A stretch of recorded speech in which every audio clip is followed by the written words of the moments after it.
Hope this works. Welcome to the FTL Podcast for the week of April 11, 2026. I have a new computer set up, so I'm just kind of waiting for. Welcome to Keith is Wrong. I see that in the chat. Are we on? Yes, you are. Okay, cool. We are. All right. If we are streaming, then we're good to go. Yes. Well, again, let me just redo the intro. Welcome to the FTL Podcast with Keith and Ubie.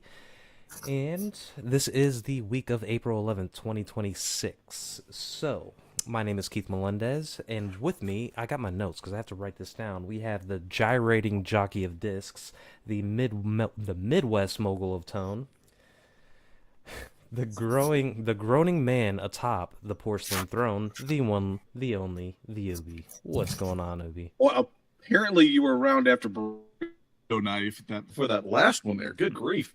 Yes, that is it is I am guilty as charged as being the Ubie once again. This is the consecutive time for slightly more than 50 years. And yeah, so everybody, welcome to Keith is Wrong, the podcast, and it's good to be here.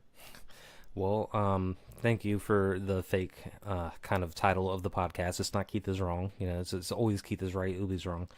Because you have the worst opinions, Ubie. Today I'm definitely going to be outnumbered, but that's okay. He will be outnumbered, and the reason being is that we have a special guest with us today. We have Alex from Rust for Glory. It's a YouTube channel that the best way to describe it is just a Neil Young centric channel. We have Alex here coming in from the UK, Nottingham to be particular. I'm in Kansas City. Ubie is in Morris, Minnesota. And Alex was very, very gracious enough to join us and kind of eschew his stream. He usually has a stream every Saturday at the same time where he does Neil Young covers, and it's excellent. I would encourage everybody, if you're a Neil Young fan or a tangential Neil Young fan, please, please, please subscribe to his channel because it is a wealth of information. I was talking to Alex right before the show. I consider him the foremost expert on Neil Young that probably in general, outside of his, probably family, his wife. But with that said, Alex, welcome to the channel. Thank you very much. Thanks for having me. Very nice of you to ask me to appear on your show. Thank you. Yeah, no problem. I'm going to boost up your mic just a little bit. So I have a tendency to mumble. Okay. So, especially during the live stream. So basically, I am a huge Neil Young fan, as we all know, and it's just like he's informed so much of the way I write music, the way I play music. It's one of those things. I really got into Neil Young. I could probably pinpoint the year because I remember the first time I listened to Neil Young was probably, and everybody knows Heart of Gold, everybody knows Old Man and all that stuff. I always thought it was the coolest thing, but I never really got in depth into Neil Young personally until probably around 2010. And the first album that got me there, let me bring it up. I decided, he has so many albums, and I didn't know where to start. I didn't want to start with Harvest because I knew that had all the big hits on it. So I picked up Comes a Time.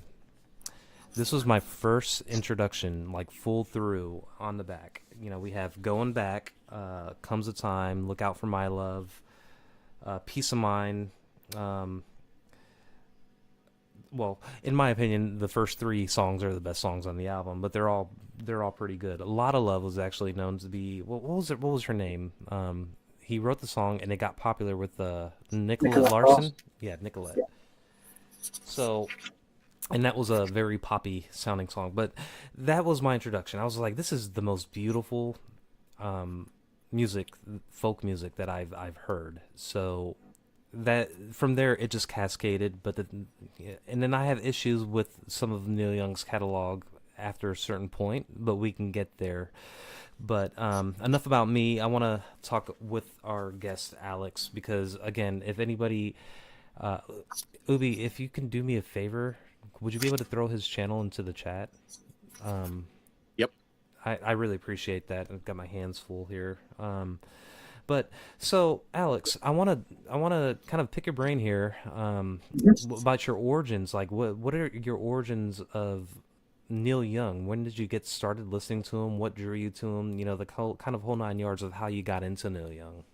Yeah, well, I can pinpoint the year as well. It was 1999. And I think I was about 19 or 20. And the thing is, at that point, I was already a big Bob Dylan fan. So, and I was into a lot of different classic rock, you know, as a teenager, exploring, music I'd never heard before from the past. And I thought I'd read little bits and pieces about Neil Young, reviews of him and stuff. Never heard his music because it wasn't really played on MTV much in the UK or MTV Europe as it was then. I might have seen one video, but I don't know. So I'd never heard Heart of Gold, Old Man, or anything like that. Never heard anything. And I knew he'd made an album with Pearl Jam. I read the review of that. It sounded really good. But I didn't listen to that. No, one day I just thought, do you know what? I reckon I will really like Neil Young because I really like Bob Dylan. I just thought it seemed like if you like Bob Dylan, you'd probably like that. And I thought, yeah, let's try Neil Young. So I got what I used to do is go to the library in Nottingham and borrow albums and then tape them at home and then take them back. And using this method, I built up a huge library of taped cassette albums. So the first one I got was Harvest, and yeah, I liked it straight away. I just thought, yeah, that's good. I like that. It's nice. I like the atmosphere. I like the vibe. I like the songwriting. I wasn't instantly like, I'm a super fan straight away, but I was just like, yeah, that's good. I like that. I'll check it out a bit more. And then I think the next album that I got was Mirrorball, the album with Pearl Jam. I think it was. And then, and that's the complete opposite side of Neil Young. So it's the grunge, it's the hard rock, with Pearl Jam. And I thought that was brilliant as well. I thought, that's great. The songs are really good. It's like 30 years older, but it's still great. And yeah, I thought, yeah, that's good. And then I carried on. I kept getting more albums, kept getting more and more obsessed, really. I think I got Ragged Glory, Zuma, Sleeps with Angels. No, the next one that I got, I think it was Weld, the double live album. And that served as like a kind of greatest hits, really. And I heard a lot of songs like A Hurricane, Cortez the Killer for the first time on that album. And that was it after that. I was like, oh, I need to just give me all of that and put it into my veins, please. Yeah. From that point on. Yeah. Closer to the mic. Yeah. When you. I don't have a professional setup here. Oh well, now let's do. I have it sticking out of a bookcase, which is not bad. Oh wow! You can't see you can't see the other end. This is just as jury rigged. So yes. Is that an American term, jury rigged? Yeah. Yeah. So it's pretty cool because I think we were talking prior to the show coming up about kind of the origins of at least for me how I got introduced to him. What Comes a Time was the first album that I listened to, which is kind of a strange album because it's a weird album. In my opinion, it could have sounded better. We can go into the rabbit hole of Comes a Time or any of his albums, so to speak. But the thing is that with Comes a Time, I listened to it. It's just beautiful, and he recorded, from my understanding, he did the whole album solo, and he brought it to a record company. And I think I might have gotten some of this from one of your videos, and then the company went back and said, you know what, you need studio musicians on it, and they got the best of the best in Nashville. And they just completely put everything on it. And a lot of it sounds great. And they put Nicolette Larson on backing vocals. And that is a huge part of what makes that album so unique.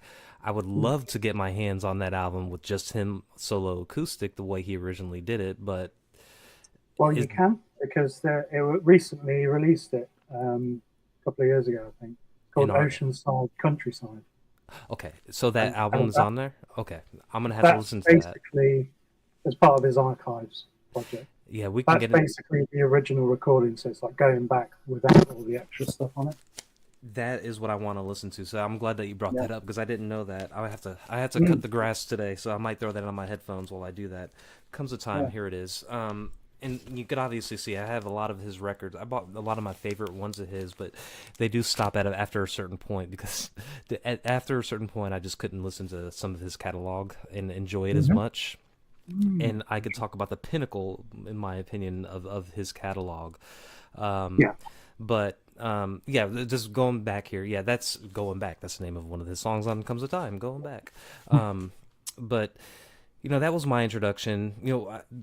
Full-on introduction was the Comes a Time album. This one I gave him a fair shot. When I was growing up, I must have been like 5 or 6 years old. I'm not that much younger than you, Alex. I was born in '84, so I think you're probably about 4 years older than me. Yeah, 5 years. 5 years old. 5 years. I'm 41. So in America, at least, we have too many commercials on TV. And there was always compilation album commercials. Ubie, you familiar? It's like the best of 80s rock or, No, because back in my time it was 8 tracks. But yes, compilation albums were for sure a thing. Yeah, and one of them was just like 60s and 70s kind of stuff, and they had a mixture of artists. But one thing that always caught my eye, even at the age of like 6 or 7, was Neil Young at some... it was probably not Massey Hall. Was Massey Hall recorded on video?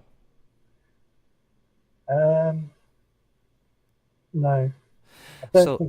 It was one of his concerts where he's playing Heart of Gold, and it's just him solo acoustic. And I just saw this guy with not in the BBC concert. That's probably what it was. He, young guy, long hair, and just like playing Heart of Gold. I was like, that right there.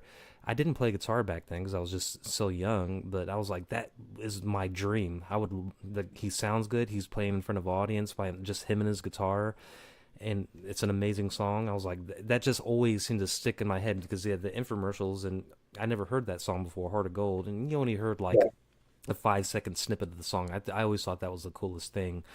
But so Ubie, before we move on to more stuff, I mean, obviously you are not quite as big of a Neil Young junkie as we are. So what kind of experiences, or what is your opinion on him in general? Just kind of a blanket overview.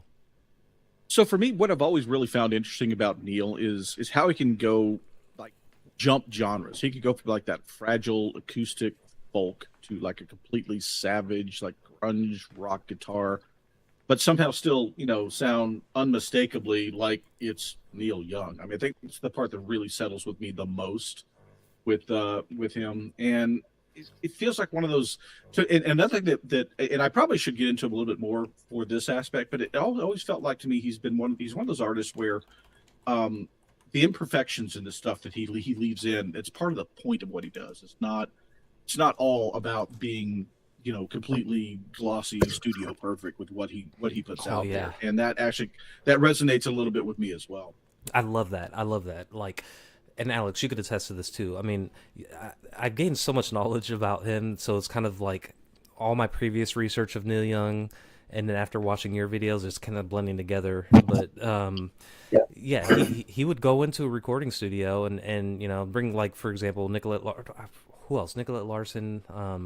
There's a bunch of other musicians, but he'd be like, okay, we're going to rehearse the song and then we're going to record it. So they go in, rehearse the song, then hit stop, and he's like, okay, it's done. And they're like, well, we haven't recorded it yet.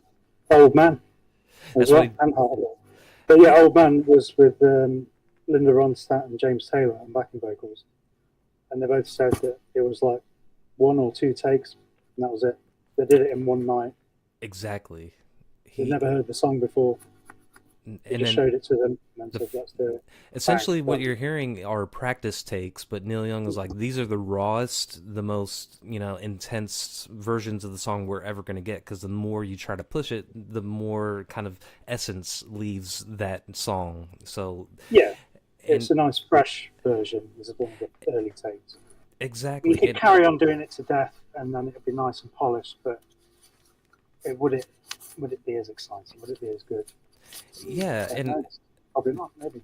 one of the most intriguing things that I found from your videos, Alex, was his first solo album, self-titled Neil Young album, which was overproduced, and that's kind of what drew him back with Breaks, right? Can you walk Yeah. through that? Yeah. So that's how he.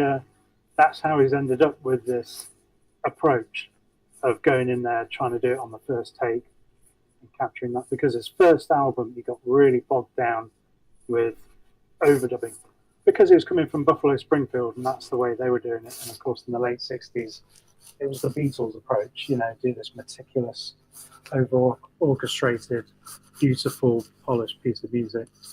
And he was still in that frame of mind. Let's make this amazing, beautifully overdubbed masterpiece album for his first solo album. And but yeah, he got so bogged down in it that not that he enjoyed making it, and the songs are good, but when he heard it, what they'd done to it, they messed up the stereo mix, or they treated it with a process that was meant to be stereo. He could play a stereo thing on a mono system or something. I can't remember now. Go and watch my video. But anyway, he was really annoyed with the record company because they gave it this production treatment after, and they didn't tell him. And then he heard the record and he was like, "This sounds terrible compared to when we played it back in the studio."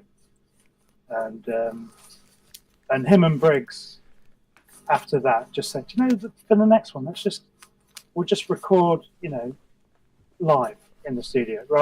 He literally, for the Neil Young first album, solo album, he recorded everything separately. So, as people still do now.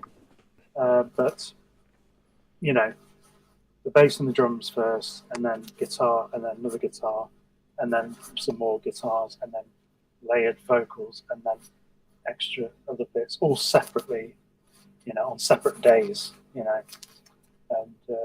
of course that approach is valid and it works for certain people, but not for Neil Young. And the next album he made, Everybody Knows This Is Nowhere. They're just recording, playing live in the studio. That is a and the banger. difference is incredible. If you listen to both those albums back to back, Yeah. I mean, it's just it's a complete. You can't believe it's the same person. This is a banger. This should have been his first album. Even his voice sounds different because he's much more confident on the second album. It's a bona fide greatest hits here. You have Cinnamon Girl, Everybody Knows This Is Nowhere, which title track, amazing song. Round and Round, not many people have heard of that, but it's got Down by the River, Losing End with the fiddle in it. Gosh, that's so beautiful. Running Dry, and then Cowgirl in the Sand. I mean, that's a bona fide greatest hits album, and it's all recorded live in studio, and it sounds freaking amazing. And literally, I don't know, like, was that the one where he did the whole "Give Me More Barn"? No, that was Harvest. Harvest, okay. That's the barn story. But Everybody Knows This Nowhere. And that's, that's where there's hardly any editing or really on it either, apart from there's a couple of cuts in Down by the River where they chopped it just to shorten it to not, only 9 minutes rather than 15 or whatever it was going to be. So we can go down the weeds with some of his album stuff here in a second, but I wanted to continue on with like, I've already expressed how much of a fan I am about your YouTube channel and what you do. Yeah. So can you explain, like, the origins of it and what drew you to actually, do that? Yeah. Well, first of all, we're a tribute band. So, we are a band. The whole purpose of the channel originally was just somewhere to upload videos of us playing. And I didn't really take it seriously for a couple of years. Not until COVID really. Pandemic. I'm sure is an origin story for a lot of people. But that's when I started thinking, I could start just. I went mad trying to make as many videos as possible. And I was racking my brains. How can we get more video content?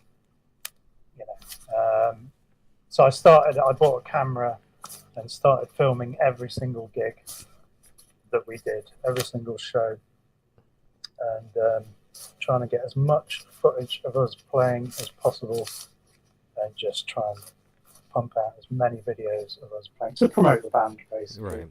To show videos to people so we can get gigs. And then I started doing a live stream during the lockdown in the UK in 2020, but on Facebook. So Facebook Live, because we've got a following on Facebook. So at the time we had no subscribers on YouTube, but 1,000 on Facebook.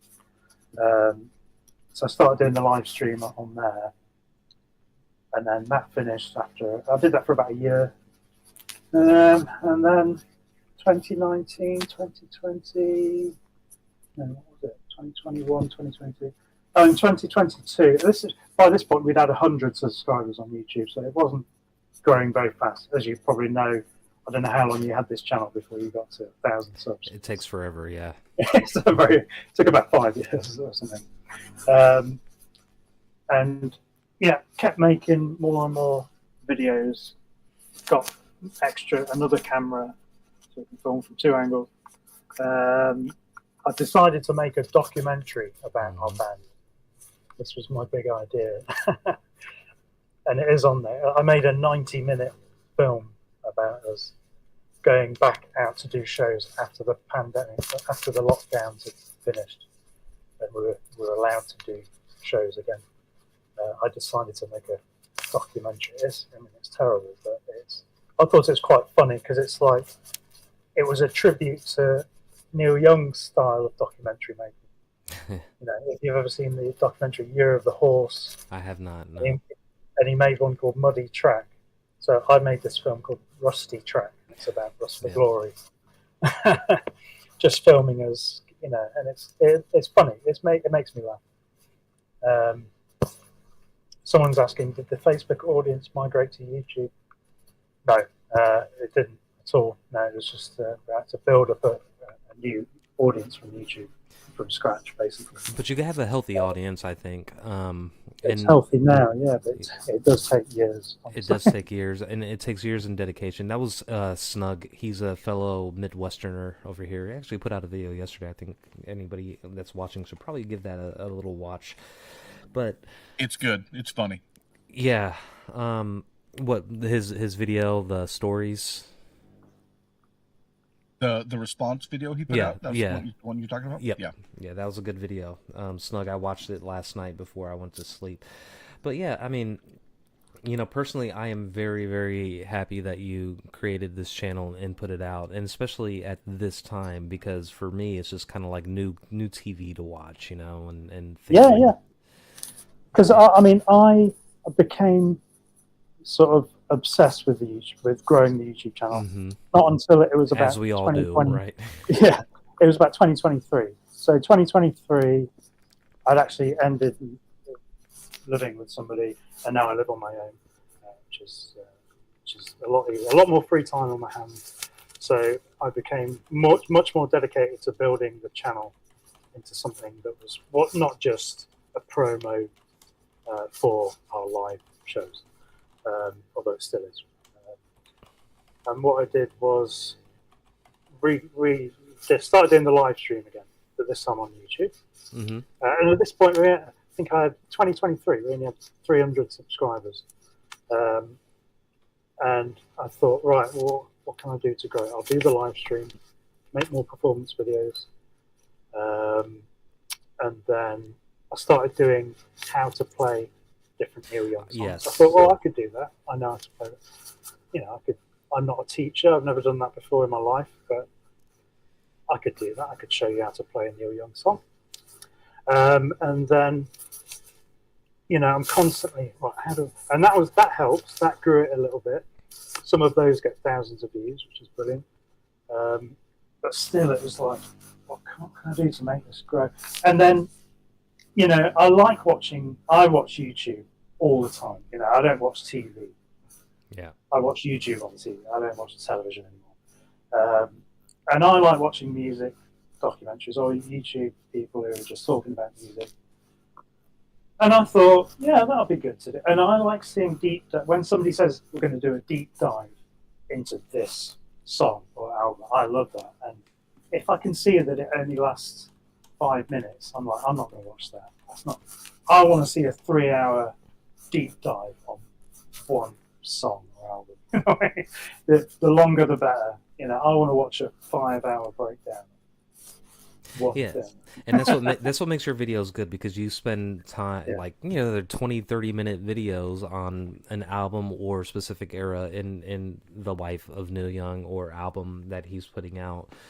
And it's there's just a wealth of great information. So that's, like you said, I mean, everybody is, you get on YouTube and it turns into something else, kind of.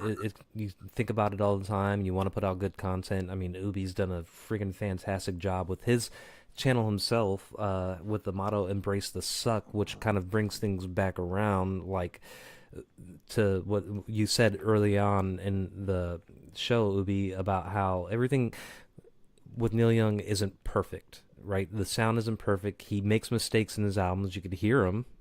And he doesn't care. He's just like, this is the way it's going to get put out. And in a time where you have bands like the Eagles and of that early to mid 70s era, who am I thinking of? I don't know, Toto was the 80s band, but there's another one that just super polished music. And then you have Neil Young coming out with albums like On the Beach or Tonight's the Night, and they sound like glorified bootleg copies of a concert, but he didn't, for lack of a better term, give a fuck. He put them out the way they were, because that's the way he wanted to put them out and sound, and it's just like completely different than what you would expect.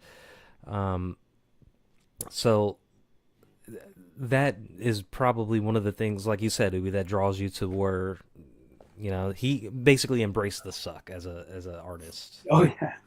Yeah, tonight was a big turning point as well. Sorry. Yeah.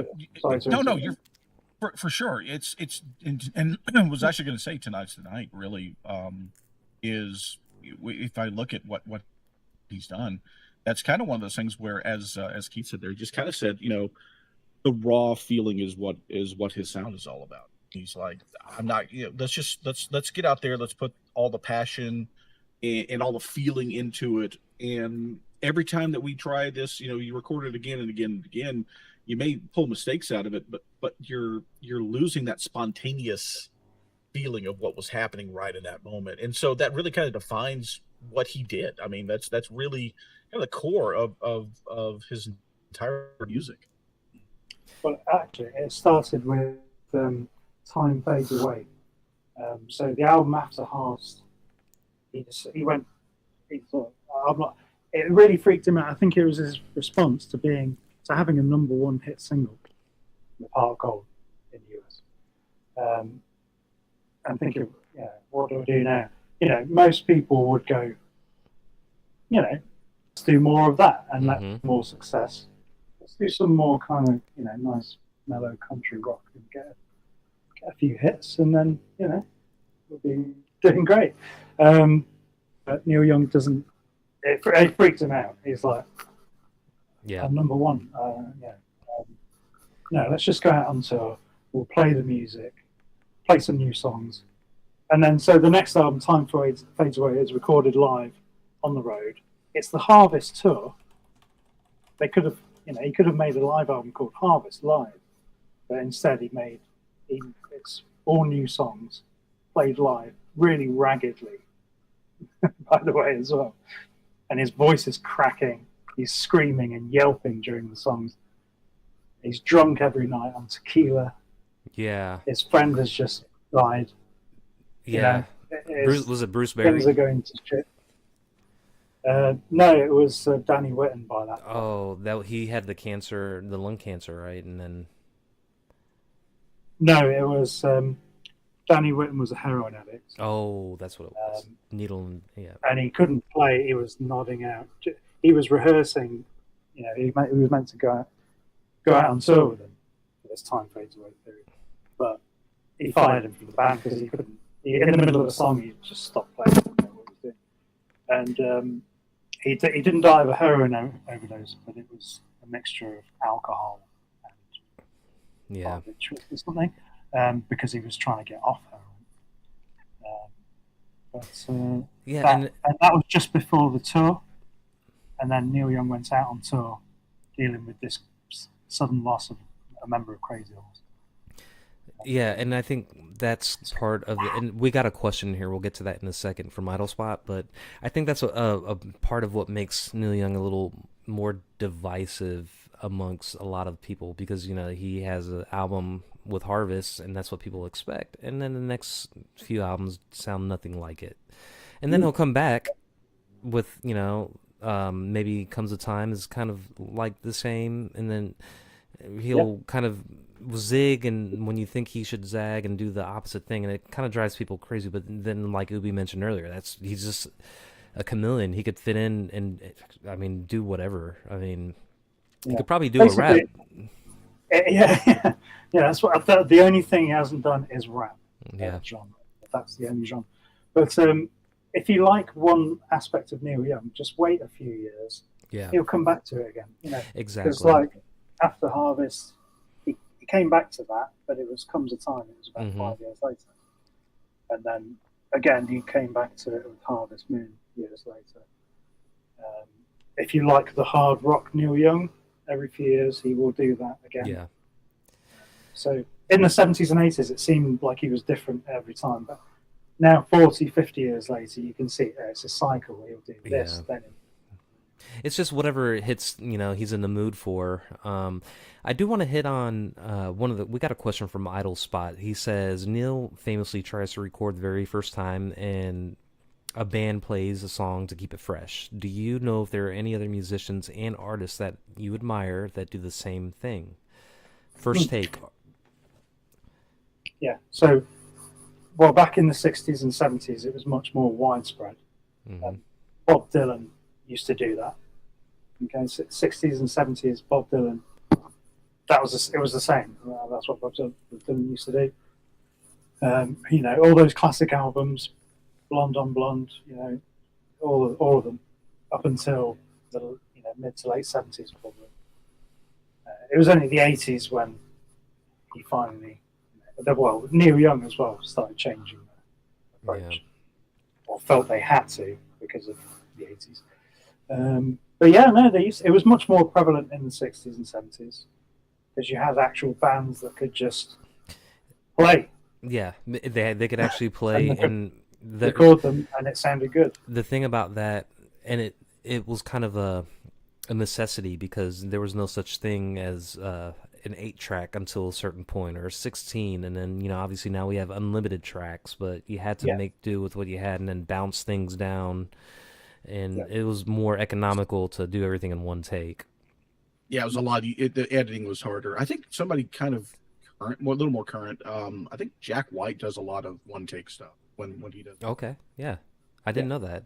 I mean, and he seems like the guy to do something like that would be a Jack White, because he seems like a very kind of retro, you know, live in the past type of artist, which is very respectable. And this is part of the reason why I like Neil Young and the way he approaches. So there's a couple things I wanted to get here that I have written down, and then we could kind of go on from there. But you did mention that you have your tribute band to Neil Young, and I want to know, like, your experiences in the UK touring. I mean, how does touring work over there? I know in America it's a little different because the country is massive compared to a UK. So touring here is, I don't know how it compares to over there. So I mean, what's it like? How's the audience been receptive to a Neil Young tribute band? And do you hit the same spots? The same cities and.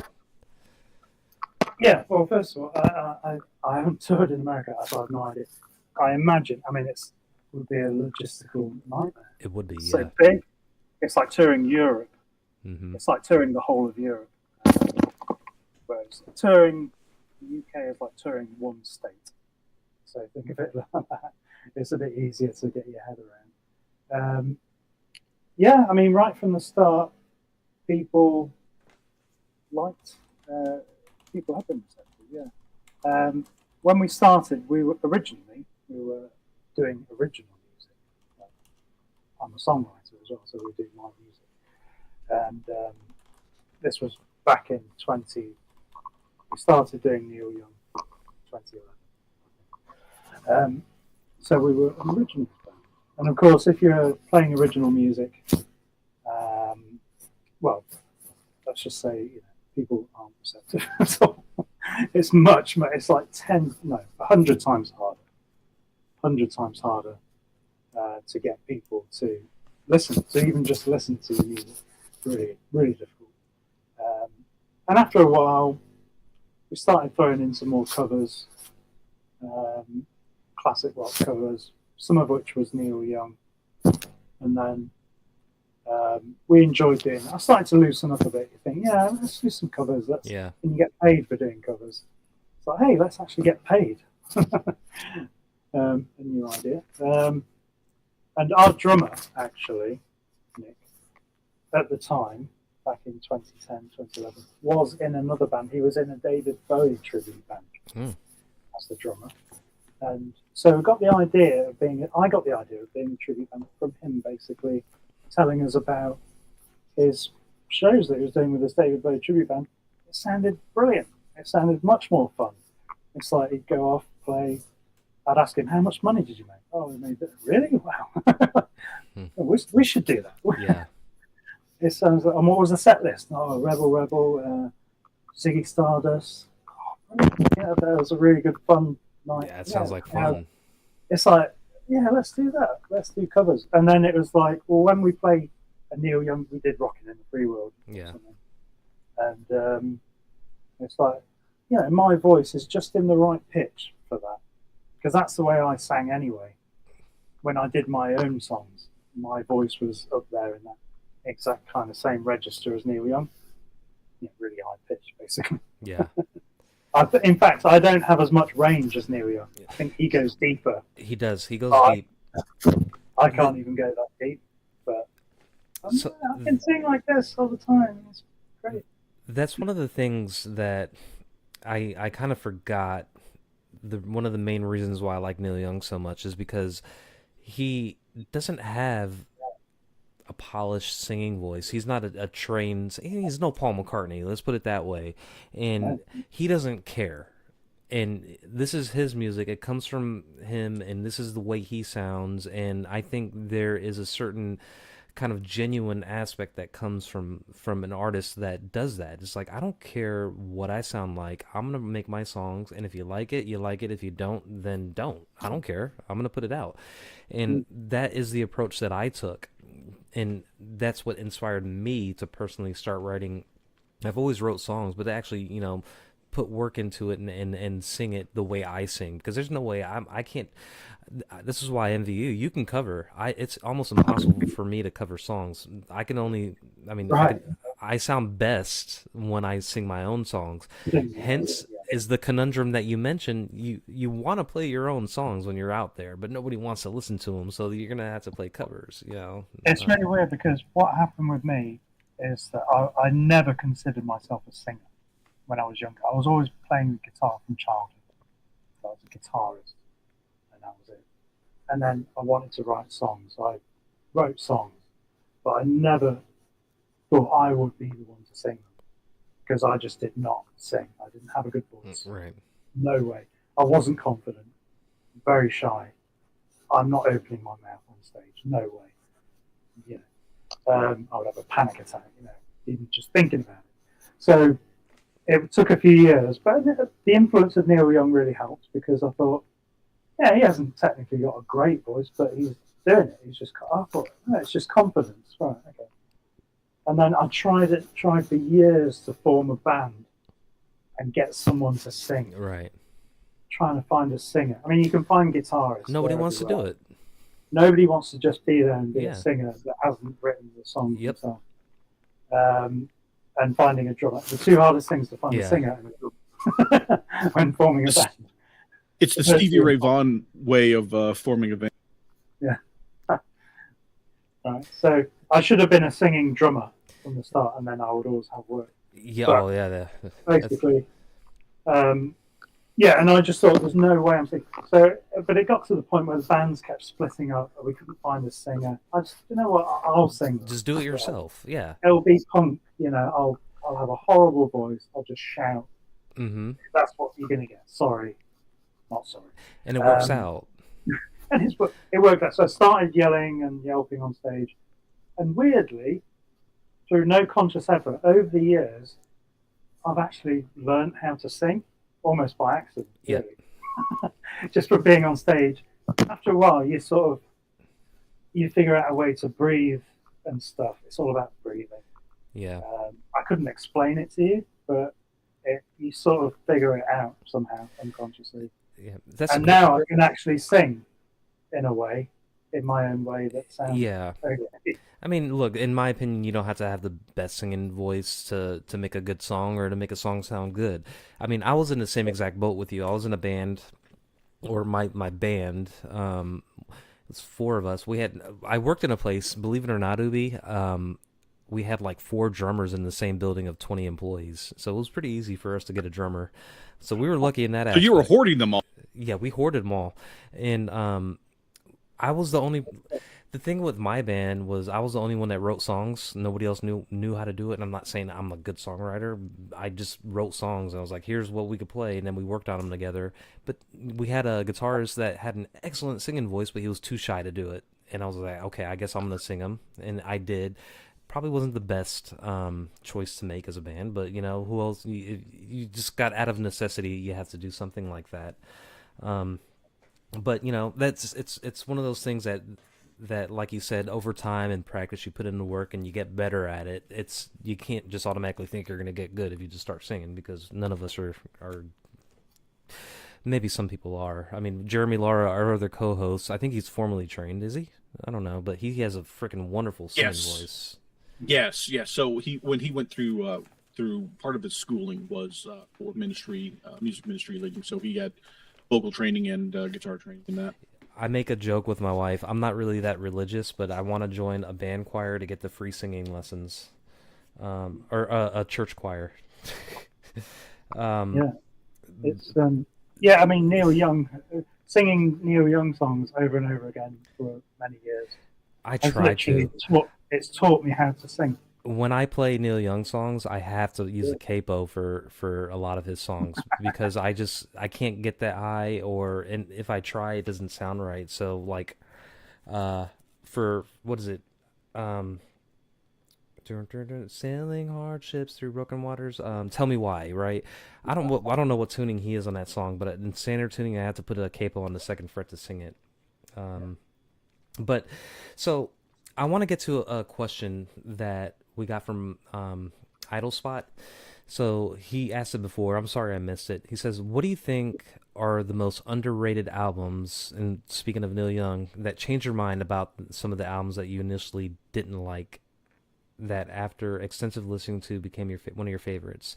So basically, an underrated Neil Young album that you initially didn't like, that you listened to it a lot, and you're like, actually, this is pretty good.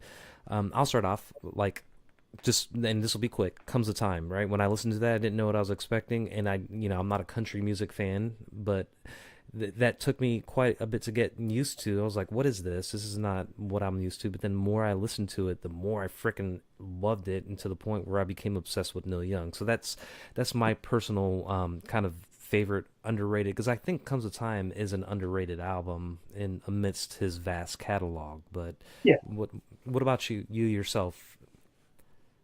Yeah, it's hard to pick underrated because the sort of the classic ones from like Right. the 70s, early 70s are not really underrated. They are rated very high. But I think his debut solo album is underrated, Yeah. even by Neil Young himself. The songs are actually really good. I actually like the production and everything on there as well, and all the overdubs. Because it's different. It sounds so different to the rest of Neil Young's. It's probably the perfect answer. I mean, my first. I didn't like it at first. So that is the one. Yeah. I think I've only And listened to now that it's one like- once. I've only listened to that one once Mm. in full through, and I just Yeah. didn't enjoy it enough. I probably need to go back to it again. Yeah, it's really weird. It's a really weird thing. It's weird. It's a weird album. It's just Yeah, amazing because that I consumed all the other albums first, and then went back to that. And then, you would expect it. What's it? Like I said, everybody knows This Is Nowhere essentially is his starting. It should be his first album, but I mean, but I'm not gonna Yeah. throw away that original self-titled album. It is what it is, and it made him be the artist that he is now. Because we wouldn't have Harvest or After the Gold Rush or anything after if it wasn't for what he did in that first Neil Young album. Yeah. And there's some of the '80s ones are literally underrated. I mean, most people don't like. Yeah, they So, just throw that one you those can- aside. Yeah, But and honestly, I think Trans is underrated. I think it's yeah. I watched your Right. video on that one, and it has me looking back, thinking I need to give that one another shot. I mean, and this is part of what I wanted to get into was after a certain point, I just can't really get into a lot of his stuff, and I just have huge gaps in my Neil Young. Yeah, that's interesting. Yeah, what sort of is it? Some of the later ones? Because a lot Yeah, of I the mean, latest sort of 10 years or so. I think my mistake was I got trapped in everything up to Live Rust, which is, in my opinion, the best. Live Rust is my favorite Neil Young album, and Yeah. it's a live album, but it's the greatest hits. I mean, I listened to the album more than any other Neil Young album because it has all of his greatest. I mean, it doesn't have Heart of Gold on it, but who cares? You know, he's got others. Come on, Sugar Mountain. I mean, Yeah. it's amazing. He starts out in that concert. It's my number one album of Neil Young's, and it's probably one of my top 5 albums of all time. And it's a live album. I do enjoy. You know, if that's my number one, then my number 2 would be After the Gold Rush because it's After the Gold Rush. I think it's better than Harvest, if you ask me. I think it's way better than Harvest. Because Yeah. I think that is probably my favourite album. Because that one I got on, but I bought it second hand on vinyl. And it was around the turn of the century, 1999 to 2000, that winter. That for me, it's just Yeah, it's a 10 out of 10 album. it's a perfect It's album. It's like And the thing is about that, the title song for After the Gold Rush, where it's just him and his piano, that song, I think it's a beautiful song, but that's the song that is make or break for some people, because if they hear that, they probably I have a feeling if people listen to that song, they think it's a joke, right? Yeah. Because of the way it sounds. It's not a joke. That's just the way he's singing. And I would encourage everybody to listen to that song called After the Gold Rush. It sounds almost like, is this meant to be funny when you first hear it? If you don't know anything about Neil Young, but it's not. It's a great. I mean, the song's about aliens, right? yeah, but it's set in. Yeah, it's fascinating. It's set in 3 different time periods. Yeah, medieval The and first is medieval time. yeah, The second is modern, probably, or post-apocalyptic. And then the third is possibly the future, where they're going to fly off in a spaceship. Yep. To start a new Earth somewhere else, because we've ruined this one. I might have lost you there for a second. we lost video for me, but that's fine. But yeah, it's time travel. Yeah, that's really. But yeah, no, it's and he's done this before as well. He'll just write about a time in history, like with Cortez the Killer or Pocahontas, but then he'll mix in stuff from a different time, from modern times, with it, and that's really interesting. Well, if Yeah. you, my camera went out, so we're not going to have me on camera anymore. We hear you, and that's painful. I mean, that's good enough. It's Painful because you enough. mentioned aliens. That's I did. So I was using just a backstory. We don't need to see me. I could actually probably try to block it. I'm recording with my phone, or not recording. I'm using my phone camera, and it ran out of battery apparently. But it doesn't matter. So You didn't plug it in, did you? Huh? I did have it. I actually had to order a USB-C dock to connect to my PC today because I realized that what I was using wasn't charging it. But it doesn't matter. We won't let this stop the show. So, let's get back. So we were talking about the underrated albums, and we could move on from that subject here. I wanted to hit on guitars because this is a guitar-centric podcast, of course, yeah. and it obviously, being a Neil Young fan myself, I had to buy myself a D28. Because I mean already that's a very, very pricey instrument, and he doesn't really play too many D28. I guess he probably does, but his main guy is the one that he got from one of the members of the Byrds, the 45. Yeah. So this is the reason why I got the D28 was just I wanted something that Neil Young sounded like, because in my opinion the pinnacle of acoustic guitar sound is his performance at Live at Massey Hall. That is the pinnacle of an acoustic guitar sound. That's what I want my guitar to sound like. So Yeah. I want to know what your opinion is on that, and maybe discuss your acoustic rig and your your electric rig. And what they what do they have available in the UK? Because I'm not sure how. I know in Canada it's really hard for them to get Martin guitars up there. Oh, right, okay. Yeah, no, I've got a Martin. I've got a modern one. I've got a Martin. I think it's a D10E. Okay, so it's just a Martin. It's not an expensive one. It's like a. Is it all wood? Pound or something. Electroacoustic, so it's got built-in, pickups. Are the back and sides wood on that? Yeah. Okay. Yeah, it's an acoustic, but it's got a very well hidden pickup inside. It sounds amazing when you plug it in as well. So the D10s have that's kind of like the D18 equivalent. The D12s are the D28 equivalent, and I think the D13 is also like a 28 equivalent.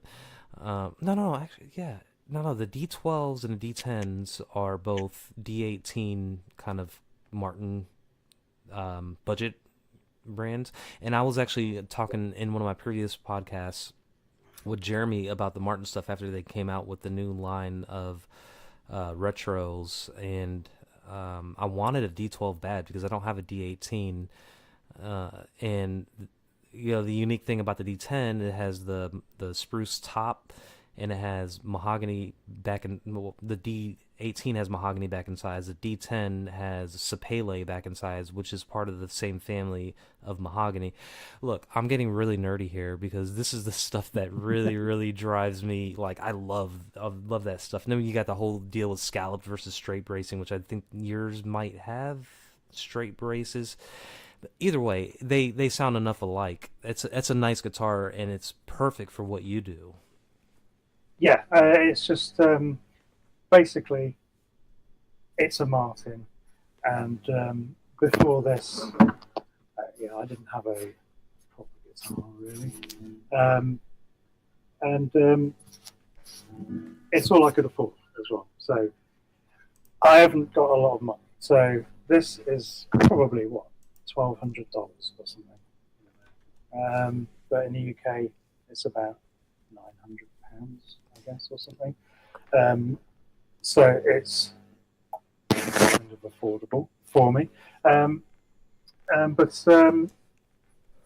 it sounds incredible. So I've played with shittier guitars than this. That for years I played an acoustic with I put my own pickup in there, and it just sounded like crap. For the most part, I hate plugging in acoustic guitars. I do too. But that one Yeah. you can do with a Martin. You can plug it in. It sounds good. It has the E1 electronics or something like that in it, and Yeah. because I have a D15E that has built-in Martin electronics. It's all mahogany.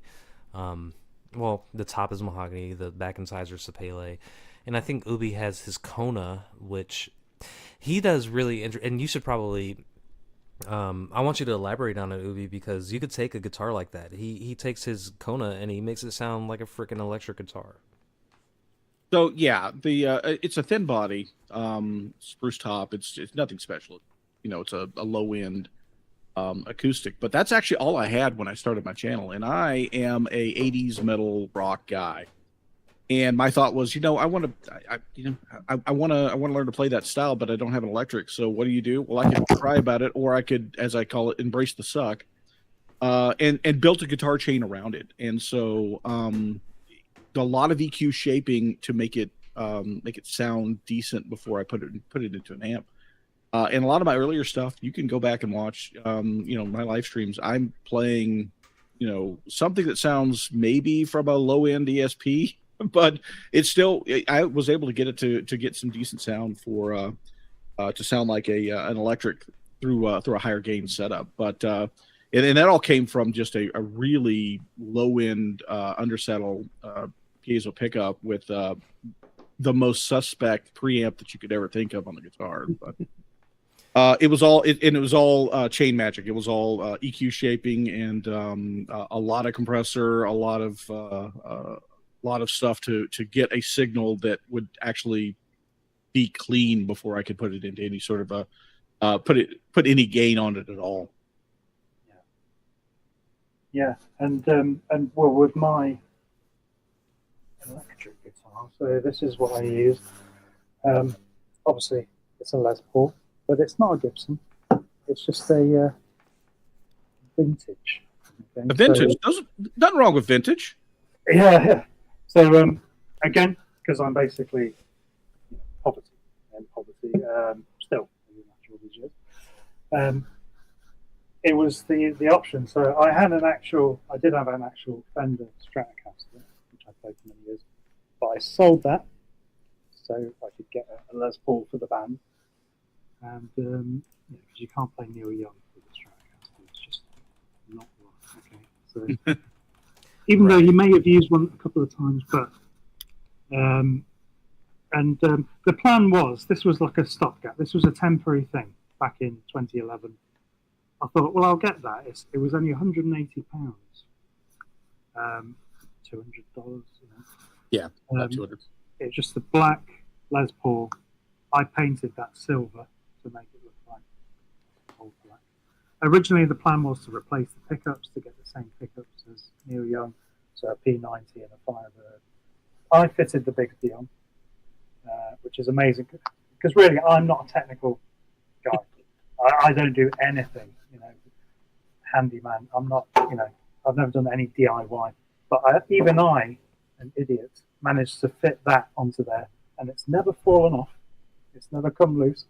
So the Bigsby is the greatest piece of guitar engineering kit I've ever used. It's amazing, beautiful, and that actually cost nearly as much as the guitar itself, but it was worth every penny of that. And because the Bigsby is just beautiful, and that's it. But yeah, and so what happened? I thought, well, eventually I'll get a real Gibson at some point. When I've got enough money, I'll buy a Gibson Les Paul, right? Well, I didn't know. It's not happened, and I've still got the vintage. And now, do you know what? This is my guitar, and I don't want to play any other guitar. I've just gotten so used to it. It's like, no, this is it. This is my guitar now. This is my old black. This is it. And it kind of, the paint job on it that I did has started to go, look a bit rusty and decayed like Neil Young's as well. So, and it literally has gone a bit rusty in places, which is good. I want it to go rusty. Yeah, that's so cool. Yeah, And I've never had a problem with it. It's fantastic and it sounds good. And the pickups are Wilkinson pickups. There's nothing wrong with these pickups. People assume that you have to buy a Gibson Les Paul, a gold top, paint it black, get a P90, get a Firebird pickup in there. You don't actually have to. And I've seen some Neil Young tribute bands, not many, but I've seen some that have spent, they've clearly spent about $4,000 getting the correct guitar with the correct pickups and everything. And you hear them play and they don't sound much like Neil Young. No, because the way Neil Young plays, it's his finger. It's the cliches. It's in the fingers. it's almost like the guitar really doesn't actually make the sound. It's the guitarist that actually makes the sound on the guitar. Yeah, and so this is my guitar. I love it, and vintage. There's nothing wrong with it. It's a nicely made piece of wood, and it's taken some stick. You know, it's got some. I've abused it on occasions on stage. You know, I've dropped it, and but it's 15 years. I'm still going out and playing with it, and it's brilliant. Yeah, I mean, there's nothing better than having your number one, and like it's kind of hard for me to choose. I got a Telly and a Strat. I don't have anything Les Paul like, but I'm not necessarily going personally for a Neil Young electric sound because I enjoy. Well, you know, when I write music, I write mostly acoustic stuff. Except for when I was, because when I was in a band, it's easy to record electric stuff because you got a whole band and it's out of necessity. When you're by yourself, you don't have a drummer. It's all right. Well, I'm just gonna pick up my acoustic and play it. But I mean, I had to sell a house to be able to afford my acoustic guitar. So there's a flex. Wow. There's a flex for you. I just sold a house and got an acoustic. I sold my house, and then my insurance company sent me a check, and I was like, well, that's going straight to the guitar I want, and not to anything else because. For me, it was one of those things. It was like, you only live one life, and you get a little windfall. I'm like, you know what? This is going to go to something that I'm going to enjoy thoroughly. And I was talking to my wife. I didn't tell her how much it cost. Then she found out. And she was like, you know what? It's fine because, you play that thing every day and you're actually putting use to it. And that's what I do. I mean, it's got scratches on it from the pick and all that. It's like, I'm not treating it, well, I am treating it like a baby because, but whatever. I use it. It's not one of those things that you buy and you put on a wall and say, don't touch it, Yeah, no, I've never done that with any instruments. And when the kids come over, they can play with the instruments. I don't say don't touch that. I say don't drop it, but yeah, I mean, be reasonable. Don't use it as a weapon, but you can play it if you want. It's I've never been one for. Yeah, I think you should use instruments. I get them to use them. So I got a Telecaster as well because Neil Young played one like this on Tonight's the Night, that era. So I've always wanted to get one. Only recently got this, but I switched to this. What kind of guitar is it? I don't think it's a Fender. I don't know what it is. Somebody gave it to me. Well, I got it from my dad, who got it from my brother-in-law's, one of my brother-in-law's relatives, who passed away. It was his guitar. So it doesn't have anything on the on there. It doesn't say Fender. It's got no brand name anywhere on it. It's got binding. I don't know. It's got a black binding on it, so. Right, so I mean, experts out there, you'll know. Yeah, it's got that on it. But I've had it not evaluated, but I've had it checked over by our resident Telecaster expert, which is our guitarist Phil. So he is a Telecaster master. Really, he owns about 20 guitars. They're all Telecasters, and in fact he makes his own Telecasters. So we're going to have to get him and Ted together then. He would love talking to him. So he's brilliant. He's the one in the poster playing in our videos playing the Telecaster. He actually builds his own Telecaster. Even he'll cut the wood himself. He'll cut out the wood build it from scratch. And I didn't know was this any good or what. I showed it to him. I said, I don't know what this is. It might be a cheap copy. It might be crap, And he looked at it and said, yeah, that's all right. I've been playing it. Don't know what it is, but it's a decent Telecaster. So I play that. And of course, the other thing that I had to get was the 6-string banjo. So Neil Young plays a 6-string banjo occasionally, and I didn't realise. I did a bit of research, and I assumed that he played a normal 5-string banjo that I would have to learn how to play. But as it turns out, I did a bit of digging, research, and he just plays a 6-string banjo and it's tuned like a guitar.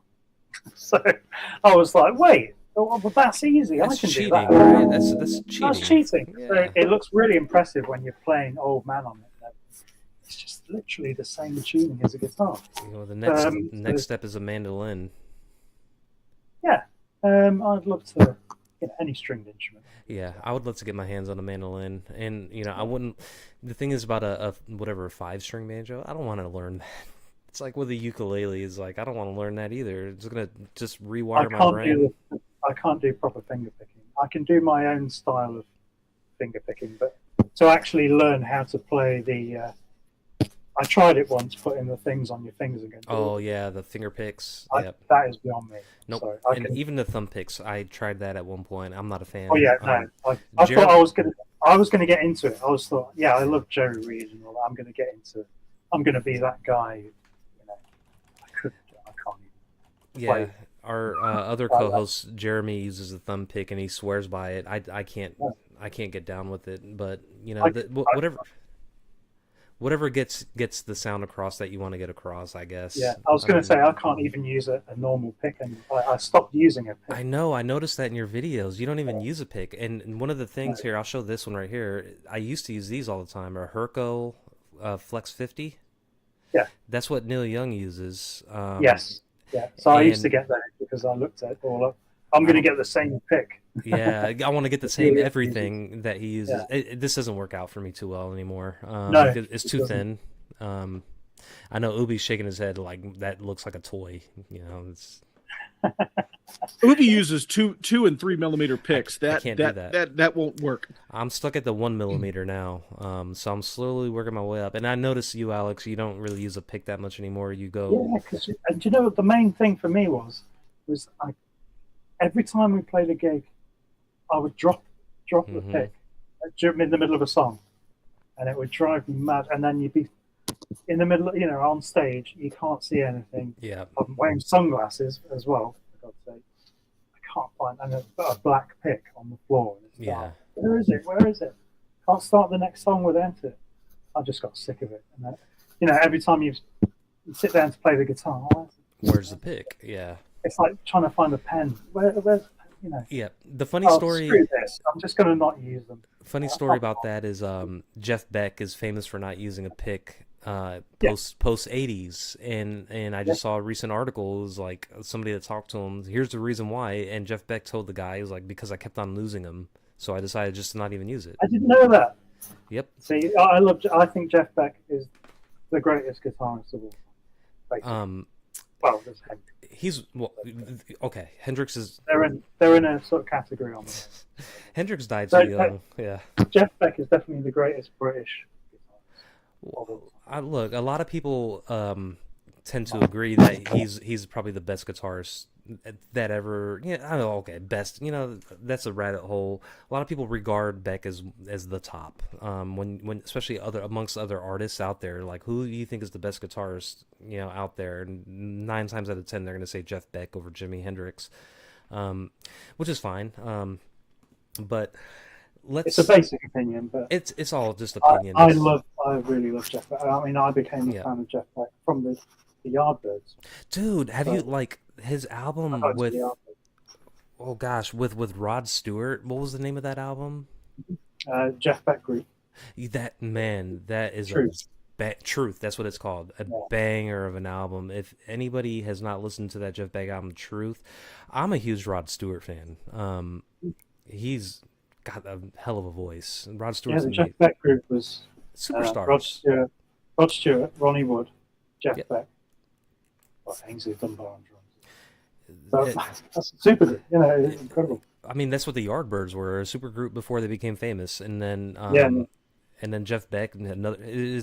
Basically, the common denominator there is Jeff Beck, and Yeah. So I didn't get into his later stuff, like the 80s, yeah, 70s, more fusion style bands that he had.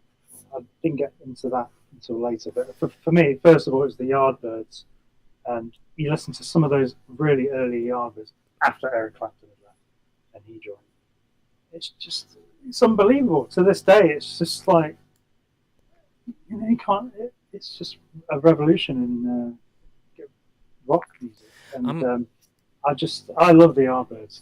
It's some of the most incredible stuff still to this day. I'm curious on your. I want to touch on just a couple things before we end because we're running a little long. But Yeah. I mean, I could talk all day with you, Alex, about all this stuff, and I feel like we've only been talking for 5 minutes. But I'm curious. What's your opinion on Eric Clapton? Yeah, I love Eric Clapton. Again, I've listened to all the Yardbirds stuff. Cream, Blind Faith, Layla, Derek and the Dominoes. Mm-hmm. I love Eric Clapton. I don't, I've not got a problem with Eric Clapton. So I love all of his stuff, even the later stuff. That album he did with B.B. King a few years ago. Riding with the King. Yeah, that's brilliant. Yeah. That's awesome. He starts it out with Key to the Highway is the first song on that album. And that's an 8-bar blues. Yeah, it's brilliant. It's just the... Pilgrim. That's a good underrated album. You remember Pilgrim? No. It has a song, Look in My Father's Eyes, Broken Hearted. It came out in the 90s. Look, I love Eric, growing up, and I'm not sure about you, Ubie. You are a 80s band, that's your stuff. I went the opposite. I went to the 60s and 70s. I mean, maybe you did too, Ubie. I'm just being presumptuous, and I apologize if I am. But, I started with Eric Clapton, Jimi Hendrix, and a little bit of Page and on. Just went backwards in that direction is the way I look to it. I mean, does the same thing apply to you, or did you just all 80s all the way? I'm old, but I'm not that old. So my kid years was in the 80s. So that's where my biggest stuff is from. But you got to remember the stuff of the radio that time period was also playing the 70s stuff along with the 80s. So the classic rock period from the especially the mid to late 70s, that sort of stuff definitely rolls through. And then once you get into other stuff like Clapton, Neil Young, those sort of things do also kind of filtered into it. That's why it's one of those things where I'm an 80s metal guy, sure, but you got to enjoy all the music from that entire time period. I want to answer this one question from Idle Spot. He says, "What is your guys' opinions on Mark Knopfler?" And he followed it up by "Pilgrim is a great album." I agree with you there. That's why I mentioned it. Pilgrim's amazing. I love it. I have one of the first videos I put out on YouTube was a tutorial on how to play Broken Hearted. You should check that out. It's one of my first videos. It is what it is. It was me in my living room with the phone on top of the coffee table. But Mark Knopfler, I don't have any opinions on him. I know he's a great guy. I just don't know him that well. I love it. Dire Straits are amazing. When I was growing up in the 80s as well, Dire Straits were just everywhere. It was just all the time you'd hear it. And I didn't have any opinion of it back then, apart from my dad thought it was good. And then, now I appreciate Dire Straits were incredible. His songwriting, his guitar playing is unbelievable. He's an unbelievable guitarist. My favorite Mark Knopfler story is actually about when Weird Al did Beverly Hillbillies, and that he got his approval with the caveat that Mark wanted to play the guitar on the song, and Weird Al's like, okay, sure, come on in. So he came in, they recorded it, the whole 9 yards, And then he leaves, and then he looks at his, and I can't remember Al's long-term guitarist, but they looked at him, and they had already recorded the part, and they're like, "You got to use his part, but our part's better."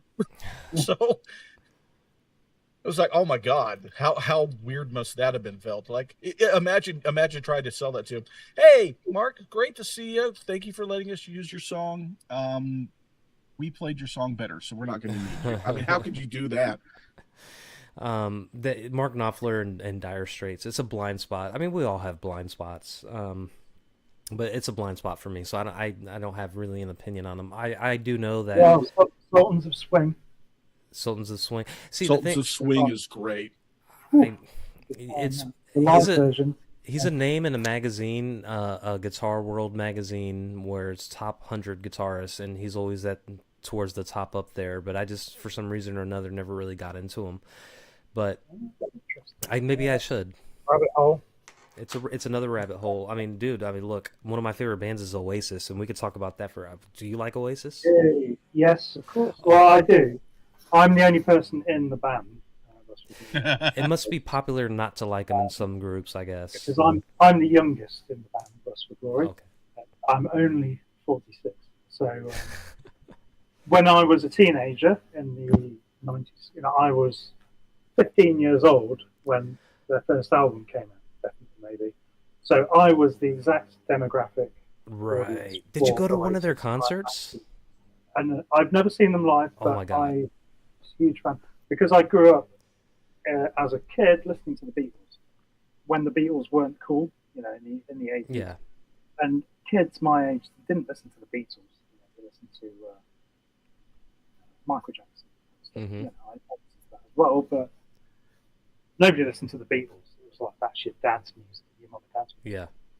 But I loved the Beatles secretly as a child, and hoped one day there would be a band that would bring back guitar music like that after all this weird 80s pop music. Yeah. And lo and behold, in 1994, there came this band called Oasis, who had the attitude of kind of the Sex Pistols and the look of the Beatles, and kind of some of the sound.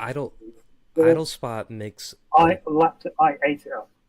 It's funny that you mentioned Michael Jackson because Paul McCartney is on a couple Michael Jackson albums. But Idle Spot makes another point. Oasis and the Gallagher, let's just clear it that way. He's the genius behind that band, in my opinion. Were so influenced by Neil Young, and they have a Familiar to Millions is one of Oasis's live albums, and if you listen to that, they have a cover of what is it? Hey Hey My My. And he starts it.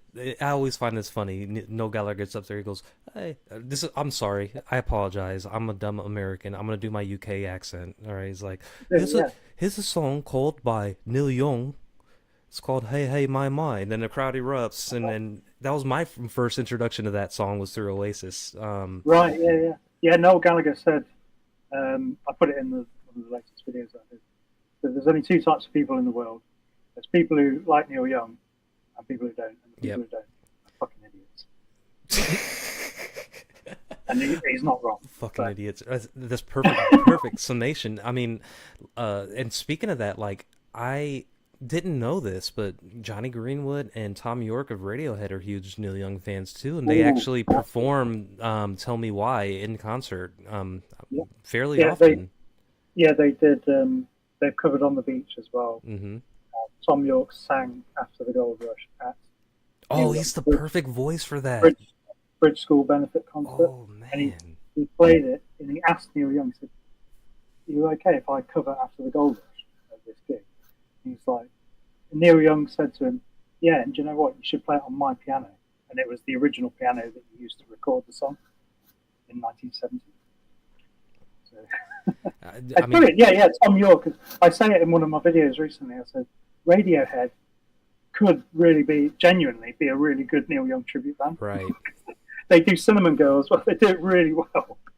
They're really good. And Tom York's voice fits perfect for that kind of register that Neil Young sings. They're a better Neil Young tribute band than we are. Oh, well, I wouldn't say that, man. You guys rock it. So well, I wait till you hear our electronic album.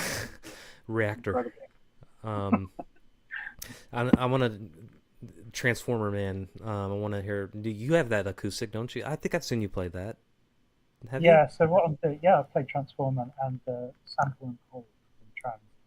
And what I'm doing at the moment, actually, so if you, I'm going to put it on Patreon. I'm going to cover the whole album of Trans on acoustic guitar and banjo. I'll buy it. So no, Yep. no electronic voices or anything. Is it up on Patreon yet? No, I'm recording it now. It's Okay. going to be a video, the whole video, the whole album. If it's available for purchase, I could send you my American dollars. So I'll gladly. Some of the songs are hard to rearrange because, Yeah. like Transformer Man, he did it at the Unplugged, so he's already rearranged that. Yeah. But some of them, like Computer Cowboy, We Are in Control, they're electronic songs with a disco beat with a weird voice. So it's, I'm going to do like country banjo style versions of it. It's going to be good, actually. Well, and I'm just, I'm hunting for what content can I make. So, there's plenty of stuff. I know it kind of feels like eventually you're going to run out, but I think you got it going. You have a good thing going, especially with your live streams. So we are running a little long too, Alex. I could talk to you all day. I mean, if we wanted to, we could stream together and we could just have a conversation for like 6 hours, and I think we wouldn't even cover all the basics because a lot of the things that I enjoy as far as this music goes, my personal tastes kind of overlap with yours. At least I get that feeling. Ubie's not so much because Ubie listens to crap music all the time. I'm joking. Again. Yeah, again. No, Keith is wrong. Is that what you're wrong? So it's normal. I love a lot of. There's not much music that I don't like. I like 80s. I like metal. Right. We can get down. Like I love, Fela Kuti. We can go to some Afrobeat. I mean, I'm a huge jazz. I'm a huge John Coltrane. Jazz is one of my favorite giant steps, and then reggae. Don't get me started on reggae. I love reggae. I'm not, blues, old blues, country blues in the 30s. It's just music is. I mean, even R&B because there's another guy. Sean plays guitars. He's my age or our age, and he's the same exact age as I am, so we grew up in the same era of late 90s early 2000s hip hop, even earlier in R&B, so we kind of got an amalgamation of all these different genres that we enjoyed just because of the time frame we lived in the United States at the time. MTV TRL was a huge thing for us. We and BET, if you wanted to watch 106 in Park and listen to watch some rap videos, we did quite a bit of that growing up. If you're not familiar with BET, it's Black Entertainment Television is what it's called. It's in United States, which is funny because if there was a WET, that would probably not fly too well over here. Well, it was what was that country channel? CMT. That's the white person. Yeah. That's why where they have the farmers only ads. It's funny. They have Black People Meet on BET and then farmers only on CMT. And that's just America's a very strange country. You've got a lot going on there. It's very strange. I love all different types of music. Yeah. So, genuinely, I don't mind talking about any kind of music because I've always been since childhood basically a complete music nerd. Yeah. The first band I got into were Queen. Mm-hmm. So and then the Beatles, and then it just expands out. So genres, even opera, like a bit of that classical. I don't know about opera. That's why I have to stay away from opera personally. No, who knows? Yeah, I always thought that. I thought, I don't like that. But then sometimes I clicked on the video, I watched a bit. Yeah. Barbarous the Bill. Thought, this is quite good actually. I always thought the same thing about country music, but there's certain types. Go ahead. I absolutely love country. Yeah, but then there's the bro country music that we have here, and the modern country music is. First of all, well, I must say, actually, there's one type of music I don't really like, and that's pretty much all modern music. Yeah. Modern music, basically. I don't like modern rock music. I don't like the way it sounds. Yeah, the way the drums sound. Things like that. I And modern country music isn't. Yeah, Doesn't sound like country music. it's overproduced, and sterile, but then you got your people like, I mean, even I respect Brad Paisley, but he still does the same kind of modern country stuff. But he's an amazing guitarist in and of itself. But See, Brad at least does storytelling with his, yeah, and so that makes it much more listenable than Mhm. the repetitive stuff that you get with the others. yeah, let's go to the lake and drink a beer is the gist of it. But to each their. It's popular for a reason. People enjoy a catchy hook, and they enjoy listening to songs about day drinking. And if that's what sells, then Yeah. money makes the Well, world go round. Nothing wrong with day drinking. I don't drink anymore. But no, the main thing I have with modern music, I don't like the way it sounds. So it's the production. I don't know. Maybe it's digital. Everything's too compressed. Mm-hmm. That's just for my taste. Everything's squished down, like the snares the same as the vocal. Mm-hmm. Everything's, Yeah. and it all sounds the same, like the country and maybe the more pop music. I don't know. I think as we get older, our kind of music taste, for the most part, gets stuck at a certain point, because my son listens to a lot of stuff that I'm like, I don't know how you listen to this, but that's just me being the old man at this point. My son's 17, so he's got his own taste now, and he appreciates Neil Young and the Beatles to some extent. Yeah, I've got a 16-year-old son, Yeah, so he's nearly there. yeah. He doesn't really listen to music. My son went through a huge Weezer phase and another band called Ozma, and now he's huge into just a bunch of rap, The modern only rap. music my My, kids listen to is from memes. my son is 30, and I brought him up on metal, and he listens to power metal now, which is really awesome. When I get in the car and he's got something from Manowar or something going on, I'm very proud Chicago of that. Festival. That's really cool. So let's finish things off here. I just want to ask you one more thing, Alex. Have you seen Neil Young perform in concert? Yes. So yeah, I've seen him twice. Okay. So the first time was 2009. So actually in Nottingham, he came to Nottingham, played the arena in Nottingham, and that was incredible. So it was a great band. What was his set? His set started at the first song, "Hey Hey My Mind," the full Yeah. electric. It sounded. I couldn't believe what it sounded like in person. Nothing prepared me for it. I don't know if you've ever seen Neil Young or heard him play that live.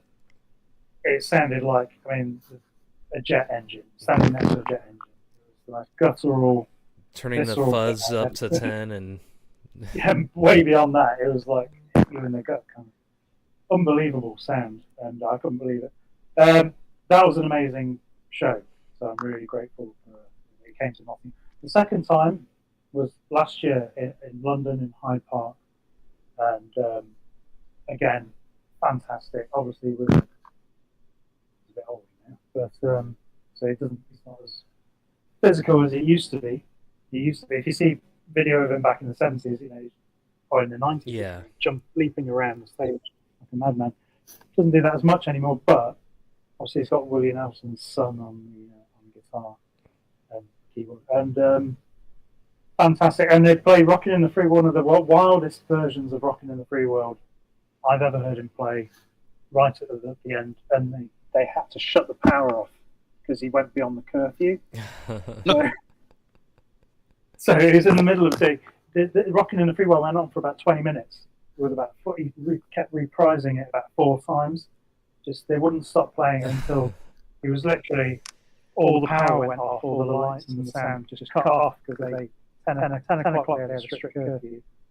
That's hilarious. I mean, brilliant. what better way to end the show when they just like cut the power off to you and everybody's just going nuts.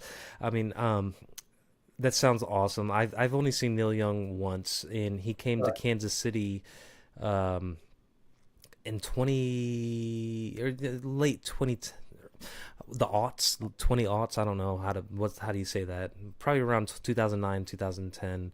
And it was Farm Aid. He did Farm Aid, and so I went there with my son. He was probably like Right. 3 or 4 years old. He was old enough to where I could put him on my shoulders, or young enough to where I could put him on my shoulders. So I took him, just me and him, and we saw Dave Matthews and Tim Reynolds play, amazing acoustic guitarist, and then Willie Nelson, no, and then Neil Young came on, and I was just flabbergasted. He started off with "Comes a Time," and my son, he's like, I used to listen that first album, "Comes a Time," all the time, and when he started playing the song, it was the cutest thing. He was like, he's playing trees falling down, or trees laying down, because that's what he called it, all the trees laying down.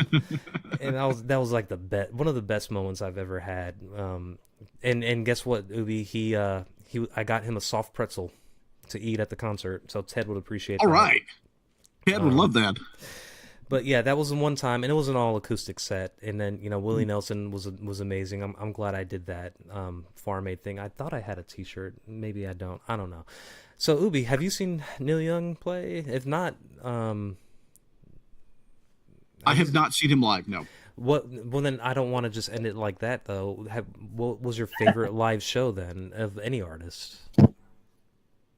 Any artist? 1993. Starplex in Dallas. That would be Alice in Chains and Ozzy Osbourne co-headlining. Hell yeah! It was the first No More Tours tour.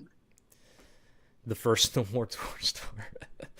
That's amazing. I'll say this: as much as I like the Neil Young concert, my favorite concert of all time was seeing Metallica about 6 or 7 years ago. They put on a hell of a show. Yeah, never seen this one. And the thing is, it was in a big arena, and their stage is in the middle of the arena, like where the basketball court would be, and so they were surrounded by the audience, and they would go around, and they had this drone show come up, like a light show. It was freaking amazing. That was probably the best show I've ever seen. But them, but yeah, the Neil Young one that I went to. So that kind of brings us around circle. I think we're about 34 minutes over the anticipated thing, but that just shows that you're an amazing guest, and I'm very, very happy to have you on here, Alex. So where can people find you on YouTube? Yeah, or anywhere for that matter. Yeah, on YouTube. Well, we haven't got a website. So just YouTube at Ross for Glory. We're on Facebook, facebook.com/Ross for Glory, I guess. Instagram, I'm on Instagram. Trying to promote that. And the TikTok as well, which I didn't think would be any good, but it actually is. Yeah, it's all right. Maybe I need to do that. It's pretty good because nice people on there say nice things. It's all right, better than Instagram. But yeah, mainly Facebook and YouTube. Cool. See, I would highly, Ubie, just thank you for dropping that link into the chat here. If you're at least a tangential fan of Neil Young, I would definitely check it out. So please subscribe to him and do all the things. Join his Patreon if that's your thing. If not, subscribe, and a like on videos is always welcomed. Again, Alex, thank you so much for taking your time. And he actually, if you're late to the stream, he usually has a live stream where he performs and does a show, and he kind of set that one aside, eschewed it to join us. So that was a sacrifice that you made, and I really appreciate you joining us, because that was a mistake he made. Yes, I mean, yeah. I hope to talk to you again in the future. In Zoom person or whatever you want to call this, in the future. Yeah, so because we could carry on talking for. I could just talk about just all this stuff, and then we didn't even get down and drill into the videos, because I put out a lot of instructional videos, and I put out some Neil Young's type of stuff, and you're the perfect guy to talk to if you want to sound like him on an acoustic guitar. And, you have Alex, check out his channel. I think you sound amazing. Ubie, what do you have coming up? It's going to be a little tumultuous for you this week. Are you gonna? No, we're fully settled in. Saturday's stream is set for 4 p.m. Central today. I have got that up and running, and then The normal Monday night stream 8, the 2 hour stream at 8, Tuesday Tech Talk at 7, and Wednesday night immediately following whenever Brian decides to stop talking. Then I've got a stream on that evening as well. Awesome. Yeah, don't forget to check out Brian and Ted's streams and everybody else that has streams. Mountain Man just came out with another song. He's been active in the chat here. So thank you for everybody joining. Jim, I know that you joined late, but there's a replay if you're a fan of Neil Young. Snug was also a good contributor to the chat here. So again, thank you everybody for joining this podcast. A special thanks goes out to you, Alex. I really appreciate it. I'm looking forward to more content your way, and I'm looking forward to throwing you my money to get that that album, the acoustic album of Trans. So with that said, peace everybody, and I will talk to you in a couple weeks. See you later.